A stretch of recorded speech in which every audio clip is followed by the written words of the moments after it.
8,000 बच्चे भी हैं और सर एकदम फ्री होके घूम भी रहे हैं और इनका कोचिंग भी चल रहा है। तो कैसे चल रहा है मैं नहीं समझ पाया, क्योंकि ये स्पेशल वीडियो एजुकेटर्स के लिए है। सर 8,000 बच्चों को कैसे मैनेज कर रहे हैं फ्री होके, ये जानना आपके लिए बहुत ज़रूरी है।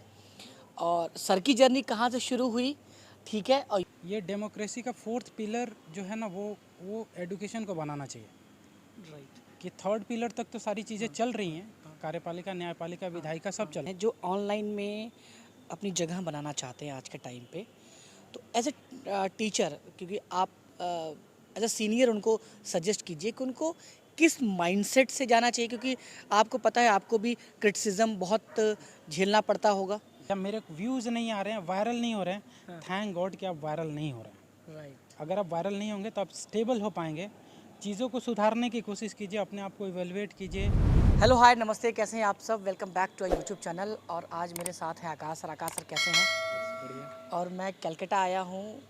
तो होता है ना, आप जिस शहर जाते हैं उस शहर में वेलकम करने के लिए कौन है, उस शहर को फील कराते हैं या बस ऐसे ही दिखाते हैं, वैसे ही आपका एक विज़न हो जाता है उस शहर को लेके।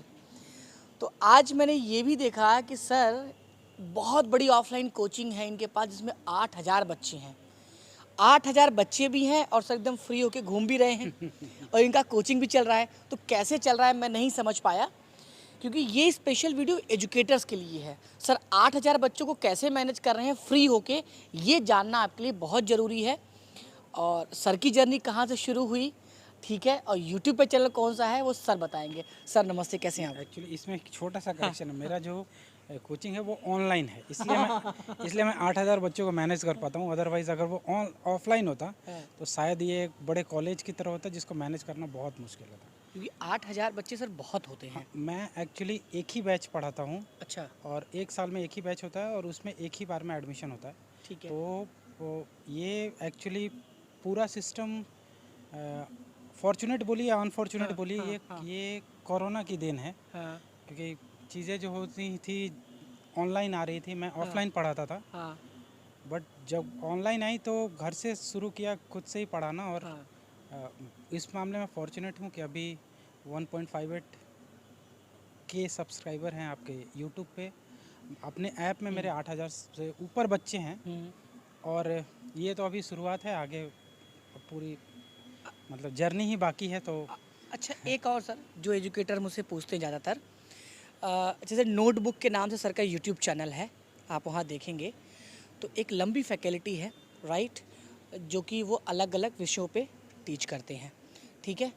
और सर थोड़ा सा अभी मंथन पे हैं कि व्हाट नेक्स्ट और क्या, क्योंकि जब आपके पास दायित्व आ जाता है या किसी समाज को लेकर आप सीरियस होते हैं तो फिर चिंतन करना बहुत ज़रूरी, चिंता करना नहीं, ठीक है। सर ये बताएं, अगर आपको केवल यूट्यूब होता और 1.5 लाख नहीं आपके 5 लाख सब्सक्राइबर होते और ऐप नहीं होता, तो क्या आप सारे बच्चों को पढ़ा सकते थे। कोई ऐसा प्लेटफॉर्म यूट्यूब पे है, मतलब कुछ लोग बोलते हैं एप्लीकेशन से क्या मतलब, हम तो यूट्यूब पे हैं, यूट्यूब पे पढ़ाएंगे। नहीं, देखिए, एक्चुअली क्या है कि ऐप को और यूट्यूब को अगर आप अलग करेंगे तो एक ही चीज़ होती है कि बिजनेस माइंडसेट लोग बोलते हैं। हाँ। But as far as my opinion, मेरे को लगता है कि बिजनेस कोई बुरी चीज़ नहीं है। ये जो माइंडसेट है कि हम कहीं पे जॉब ही करेंगे तो ही अच्छा बनेंगे, हाँ अभी जो है हमारा इंडिया बदल रहा है। तो अगर बिज़नेस को करें और एक अलग तरीके से करें। अगर मैं कोई काम करना चाहता हूँ, हाँ मैं जादवपुर यूनिवर्सिटी से इंजीनियरिंग किया हूँ, तो जितने भी इंजीनियरिंग बैकग्राउंड के लड़के होंगे वो मेरे को जानते होंगे कि टॉप 10 में पढ़ता है ये कॉलेज। और यहाँ से निकलने के बाद मैं बहुत अच्छी कंपनी में जॉब करता था, एक मल्टीनेशनल कंपनी में।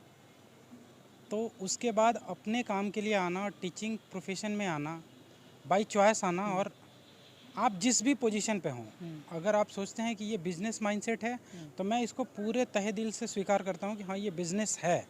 लेकिन बिज़नेस करने के भी अपने तरीके हैं कि आप किसी को फ़ायदा पहुँचाते हैं कि नहीं।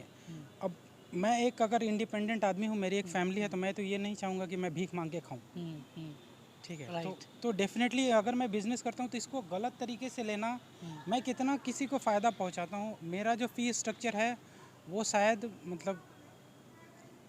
शायद मैच करना अभी किसी के लिए पॉसिबल नहीं है। आपका डोमेन कौन सा है सर। मैं अभी गवर्नमेंट सर्विसेज के लिए पढ़ाता हूँ। Okay. गवर्नमेंट, वो भी केवल बंगाल रीजन तक ही अभी मेरा मतलब Reach है। पोर्टफोलियो एक ही एग्ज़ाम के लिए पढ़ाता हूँ, okay. But next year I am planning कि इसको थोड़ा सा एक्सटेंड किया जाए। हाँ। लैंग्वेज वाइज बंगाल का ही लैंग्वेज रहेगा, बट ठीक है। एक और सभी एग्ज़ाम के प्रिपरेशन कराऊंगा। एंड आई एम प्लानिंग कि मैं ज़्यादा से ज़्यादा बच्चों को जोड़ पाऊँ, बहुत कम फीस में जोड़ पाऊँ, और मेरे से जो ऐसे बच्चे पढ़ें जिनसे कि मतलब जिनको लगता है कि मेरे पास कोई गाइडेंस नहीं है, कुछ भी नहीं है मेरे पास। राइट। एक्चुअली मेरे को लगता है कि शायद ये डेमोक्रेसी का फोर्थ पिलर जो है ना, वो एडुकेशन को बनाना चाहिए। राइट। कि थर्ड पिलर तक तो सारी चीज़ें चल रही हैं, कार्यपालिका, न्यायपालिका, विधायिका सब चल रहा है, लेकिन शिक्षा पे सबका अधिकार हो। कहीं ना कहीं ये गवर्नमेंट का काम है, लेकिन आप भी समझते हैं कि गवर्नमेंट जॉब पाने के बाद एक टीचर कितना उसके लिए मेहनत करता है, वो आपके लिए छुपा नहीं है। तो जो एक्चुअली ये सिस्टम है कि आपको गवर्नमेंट को चाहिए कि अपने तरीके से लड़कों को तैयार करे। अगर नहीं करता है तो हम लोग हैं, हम लोग उसके लिए हैं। और यही है कि कम पैसे में पढ़ाएंगे, लेकिन ऐप में भी पढ़ाएंगे, क्योंकि घर भी चलाना होता है। और देखिए एप्लीकेशन केवल कॉमर्शियली नहीं, वो तो ऑर्गेनाइज कर रहा है, कोचिंग ही तो है। वो डिजिटल कोचिंग है जहाँ बैचेस टेस्टेड आप अलग अलग ले सकते हैं और फ्री हैं। यही अगर नहीं होता तो आप कहाँ टेस्ट लेते बच्चों से, कहाँ क्लास देते। तो एक ऑर्गेनाइज़र की तरह भी काम करता है वो। फीस तो आप पे निर्भर करता है। मुझे लगता है जिस जिस डोमेन में आप पढ़ाते हैं इंडिया का सबसे लगभग कम फीस होगा। कम फीस, सर मेरे से भी कम फीस में लोग पढ़ाते हैं, हाँ। जिनके पास जितनी ज़्यादा स्ट्रेंथ हो। हाँ। लेकिन होता क्या है कि मतलब जैसे कि मैं एक प्लानिंग कर रहा हूँ कि मेरे अगर क्लासेस आप देखेंगे, एक जस्ट लाइक अगर आप बंगाल से बाहर गए हैं तो आप इस तरीके से समझिए कि मैं एक यूपीएससी टाइप पढ़ाता हूँ, मतलब Okay. स्टेट लेवल का पीएससी, पब्लिक सर्विस कमीशन के लिए पढ़ाता हूँ। हाँ। उसमें सारे सब्जेक्ट इंक्लूडेड होते हैं। ओके। और मैं सारे सब्जेक्ट के क्लासेस वीक डेज में पर डे देता हूँ। ग्रेट। मतलब मैं ये सोचता हूँ कि सिलेबस स्टार्टिंग टू लास्ट ये पढ़ाया जाए बच्चों को। अगर कुछ नहीं भी जानता है, मैं बच्चों से बोलता हूँ कि अगर आपकी कैपेबिलिटी नहीं है क्लास करने की, आपके पास रिकॉर्डेड फॉर्म में रहेगा, आप अपना टाइम ले लो। लेकिन आप मेरे को डिक्टेट मत करो कि सर आप 5 ही क्लास कीजिए, 2 ही क्लास कीजिए, क्योंकि अगर मैं कम पढ़ाऊँगा तो हो सकता है बहुत सारी चीज़ें छूट जाएँ। तो as a student, as a aspirant जो मैं सोचता हूँ, मैं उसको डिलीवर करने की कोशिश करता हूँ। इसीलिए शायद मेरी क्लासेस सुबह 10 o'clock से स्टार्ट होती हैं, रात के 12 बजे तक। आधे घंटे के गैप पे आप सोच लीजिए कि 10 क्लासेस मैं कंटिन्यू करा देता हूँ। अच्छा सर, एक और जो टीचर परेशान है, जो ऑनलाइन में अपनी जगह बनाना चाहते हैं आज के टाइम पे, तो एज ए टीचर, क्योंकि आप एज ए सीनियर उनको सजेस्ट कीजिए कि उनको किस माइंडसेट से जाना चाहिए, क्योंकि आपको पता है आपको भी क्रिटिसिज्म बहुत झेलना पड़ता होगा। ठीक है, जब आप लेवल पे ही पहुंचते हैं तो लोग अलग अलग बातें करते हैं, तो बहुत सारे एजुकेटर ना बीच में डिप्रेस हो जाते हैं और फिर जर्नी बंद कर देते हैं, या जर्नी शुरू करते हैं उनको पता नहीं होता, क्योंकि बहुत कम लोग अच्छा बोलने वाले हैं, बाकी भटकाने वाले हैं। उनके लिए क्या आपका इनपुट होगा? देखिए एक्चुअली क्या है, सोशल मीडिया का या फिर जो ये वर्चुअल वर्ल्ड है, इसका अलग अलग एक्सपीरियंस हो सकता है। आपको आपकी जर्नी अच्छी हो बुरी हो, ये आपके ऊपर डिपेंड करता है। अगर आपका कंटेंट में दम है और अगर आपको लगता है कि आप एक अच्छा टीचिंग करते हैं, इंडिविजुअली अगर ऐसा लगता है, तो वाट एवर भी प्लेटफॉर्म जिसको आपने अगर एक बार कैच किया है तो उसको एक मुकाम तक लेके जाइए। मैं बार बार बोलता हूँ कि ये ज़रूरी नहीं, ये केवल एजुकेशन के लिए नहीं, आप किसी भी फील्ड में हैं, अगर आप क्या एक काम के लिए लगे हैं ना, और आपने इंजॉय करने के लिए ये चीज़ चुना है। क्योंकि मैं नहीं मानता कि इंडिया में पुराने बिजनेसमैन को छोड़ के जो नए लोग जिनके माँ बाप नौकरी करते थे, वो कभी ये चाहेंगे कि मेरा बेटा किसी बिजनेस में जाए, मेरा बेटा रिस्क ले। वो चाहेंगे कि कोई छोटा मोटा जॉब ही कर ले, गवर्नमेंट जॉब हो तो मतलब मेरे यहाँ बोलते हैं कि भगवान से मुलाकात हो जाती है। तो अगर आप ये कर रहे हैं तो आप चांस ले रहे हैं अपनी लाइफ के साथ, और ये बहुत अच्छी बात है। अपने आप को इनकरेज करने के लिए आपको खुद ही आगे आना पड़ेगा। तो आप किसी भी फील्ड में हैं, टीचिंग से कुछ भी, एक पार्टिकुलर टाइम इंटरवल दीजिएगा। ये जो होता है ना कि मतलब क्या बोलेंगे कि आप परेशान हो गए या मेरे व्यूज़ नहीं आ रहे हैं, वायरल नहीं हो रहे हैं, थैंक गॉड कि आप वायरल नहीं हो रहे हैं। अगर आप वायरल नहीं होंगे तो आप स्टेबल हो पाएंगे। चीज़ों को सुधारने की कोशिश कीजिए, अपने आप को इवेलुएट कीजिए, लोगों से मिलिए कि क्या सही हो रहा है क्या गलत, लेकिन एक पार्टिकुलर इंटरवल तक उसको चलाइए।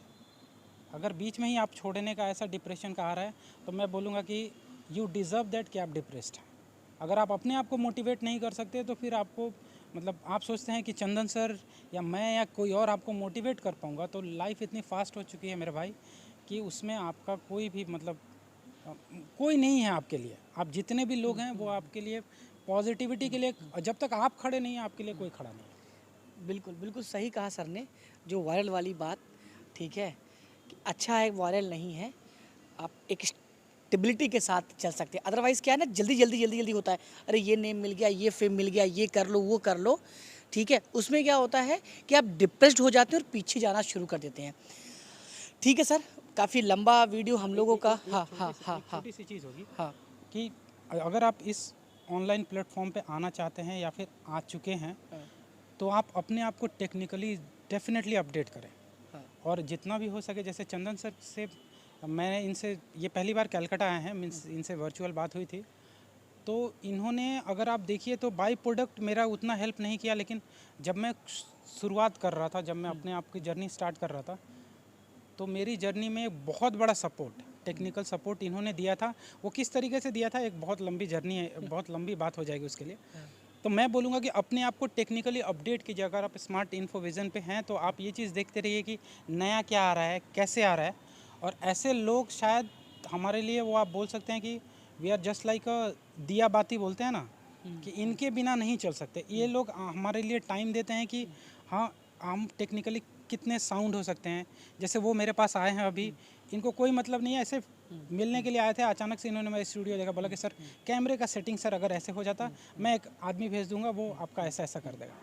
तो इन लोगों का साथ होना बहुत ज़रूरी है। प्रेजेंटेशन वर्चुअल वर्ल्ड में बहुत मायने रखता है कि आप अपने आप को किस तरीके से प्रेजेंट करते हैं, और यही वो लोग हैं जो हम लोगों को अपडेट कर पाएंगे। अगर आप सोचते हैं कि आप टीचर होकर सारा काम कर पाएंगे, तो आपका काम जो है वो उस पर आप कॉन्सेंट्रेट कीजिए, बाकी इन लोगों के हाथ में छोड़ दीजिए। डेफिनेटली इनके बात करने का तरीका, इनके रिलेशन बनाने का तरीका, हो सकता है कि ये बिज़नेस, मेरे को नहीं लगता कि इनका कोई बिज़नेस मॉड्यूल है। ये बस लोगों से मिलते हैं और लोगों से ही, मतलब क्या बोलेंगे, कि इनका बिज़नेस चल रहा है। तो मैं तो चाहूँगा कि चंदन सर बहुत आगे बढ़ें, और हमारे जैसे एडुकेटर जितने भी इस फील्ड में आ रहे हैं या आ चुके हैं, हम लोगों को चाहिए कि ऐसे ऐसे लोग अगर हमारे पास रहेंगे तो हम लोग अपडेटेड हों। और चंदन सर से भी रिक्वेस्ट रहेगा कि हम लोगों को अपडेटेड करते रहें, उसके लिए वो मेहनत करते रहें। ये हिंदी में बोलते हैं सहोपकारिता का संबंध है, मैं इनसे बढ़ूंगा, ये मेरे से बढ़ेंगे, वो तो इनका हेल्प होना बहुत ज़रूरी है। बहुत अच्छी बात है कि ये लोग हम लोगों को एक फ़ोन नंबर पे अवेलेबल हैं, तो अगर कभी ज़रूरत पड़े तो डेफिनेटली आप इनके साथ कांटेक्ट कर सकते हैं। मैं बहुत सेटिस्फाइड हूँ, वेरी मच सेटिस्फाइड हूँ। कितना बिज़नेस तो अभी स्टार्ट किया, अभी इन्होंने मेरा कुछ स्टूडियो सेटअप किया, लेकिन जब ज़ीरो पैसे का भी बिज़नेस था तब इन्होंने मेरे को स्टेबल किया है। इसलिए मैं इन सर को बहुत एडमायर करता हूँ, और बहुत वो करता हूँ कि ये रिलेशन केवल एक बिज़नेस तक ही नहीं है, ये बहुत एक भाई का वो है। तो अगर ऐसा रिलेशन बिज़नेस में मिल जाए तो ये बहुत बड़ी बात है। अब यही तो है ना, अगर बिज़नेस का होता तो मैं एयरपोर्ट पे उतरा हूँ सर, अपनी गाड़ी भेजे हैं, वो भी नीली बत्ती वाली, स्पेशल एक अपीयरेंस दिया, सर के साथ नाइट में रहा, थोड़ा हॉस्टल लाइफ भी देखा, सर के जूनियर से मिला, और सर का जो नेटवर्क है, मुझे लगता है कि बिजनेसमैन का ऐसे नेटवर्क अगर हो जाए ना, तो एक ह्यूमन बीइंग वो अच्छा बन जाएगा, और बिजनेसमैन तो ऑटोमेटिक बन जाएगा। बिजनेस एक्चुअली एक सब्जेक्टिव मैटर है, पैसा कमाना केवल बिजनेस नहीं है मेरे नज़र में। तो थैंक यू आकाश सर कि आपने टाइम दिया अपने बिजी शेड्यूल से। एंड एक मुझे ये कोई स्क्रिप्टेड इंटरव्यू नहीं था, ऐसे ही था, मैं अपने लिए बना लिया। ठीक है, हम एक और अच्छा करेंगे, दिल्ली सर जब आएंगे तो प्रॉमिस किया है। और एक छोटी सी बात, अगर कोई भी आपको क्वायरीज हो, कुछ शिकायत हो, तो आप काइंडली एक कमेंट सेक्शन में जाइए, अपने आप को थोड़ा वोकल बनाइए। ये इनके प्लेटफॉर्म के लिए अच्छा है, ये मैं अगर इस पर्टिकुलर वीडियोस के लिए आऊँगा तो मेरे लिए अच्छा है कि आप क्या चाहते हैं, किस तरीके से चाहते हैं, और क्या आपकी सोच है, उसको काइंडली अगर आपको अच्छा लगे तो लाइक भी कर सकते हैं, और कमेंट सेक्शन में ज़रूर बताएं। कुछ कमियां रह गई हैं, कुछ आपको, जैसे बोलते हैं ना कि आम बोलचाल की भाषा में अगर आपको गाली भी देना है तो come to the comment section, वो भी प्यारी है। वो भी आइए, वो आपका वो निगेटिव सपोर्ट, पॉजिटिव सपोर्ट होना चाहिए, कि पता चले कि क्या अच्छा कर रहे हैं, क्या बुरा कर रहे हैं। ठीक है, so thank you so much. Sir ने काफ़ी टाइम दिया, और अब मैं जा रहा हूँ कलकत्ता में दूसरे लोकेशन पे। आप एक बार और बताइए कि जो मैं टीचर से मिल रहा हूँ, जो एजुकेटर से मिल रहा हूँ, आपको जर्नी शेयर कर रहा हूँ सो दैट आपको हेल्प हो पाए ये ठीक स्टेप है या नहीं है, क्योंकि डिफरेंट डिफरेंट एजुकेटर्स जो अच्छा कर रहे हैं ऑनलाइन में ऑफलाइन में, उनकी जर्नी आप तक लेके आऊँ और वो क्या क्या स्टेप लिए हैं और क्या क्या प्रॉब्लम फेस करना पड़ सकता है आपको जो उन्होंने किया है, जिससे आप सतर्क हो जाएं। ठीक है, तो मिलते हैं किसी नेक्स्ट वीडियो में, तब के लिए जय हिंद, जय Bharat, thank you so much.